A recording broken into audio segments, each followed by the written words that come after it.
Another central theme for Deepavali is family.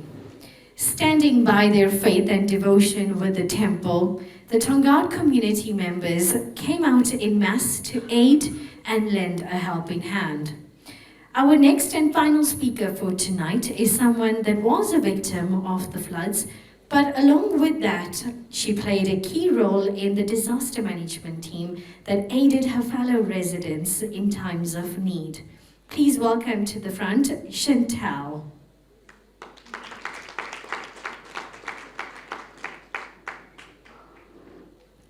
Good evening, ladies and gentlemen. Sorry, it's my first time speaking. I'm a bit nervous.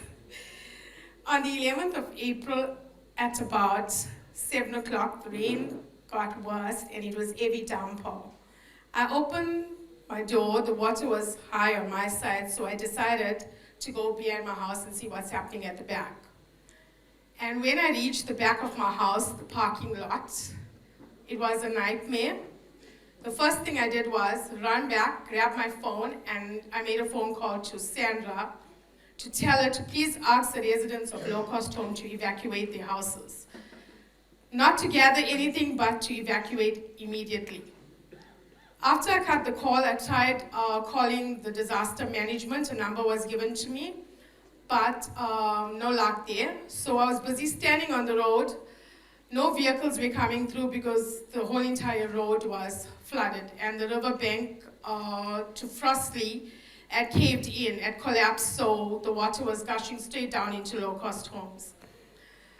I was standing and praying and crying out for help, but unfortunately there was no one hearing me except for God that was on my side. When reaction unit patrol vehicle was passing by, and I managed to flag down the officer. The officer stopped without hesitation, took off his firearm, put it in his vehicle, locked the vehicle together with me, a couple of other neighbors from my side, tied ropes, and we tried to hold on to the fencing of my neighbor's house and tried to, make a chain and go into low-cost home to save the people. My main concern was the disability people. There's a granny that's here, that's 85 years old, that's a bedridden patient.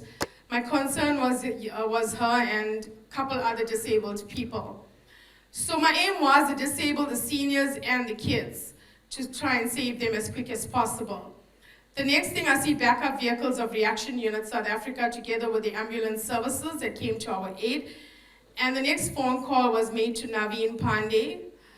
I asked him if he could please help me and accommodate the residents at the temple hall without hesitation.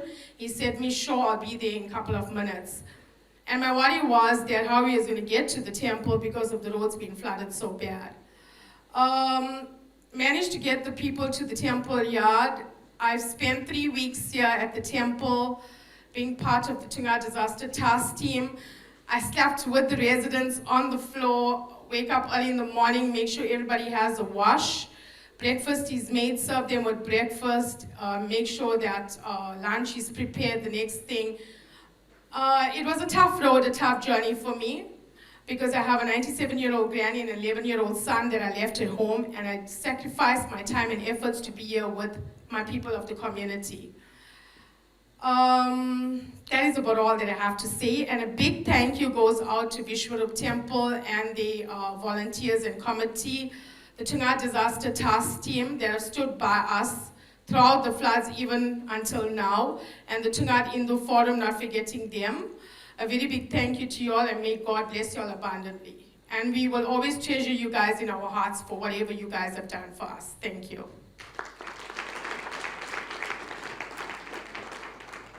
Thank you, Shantal.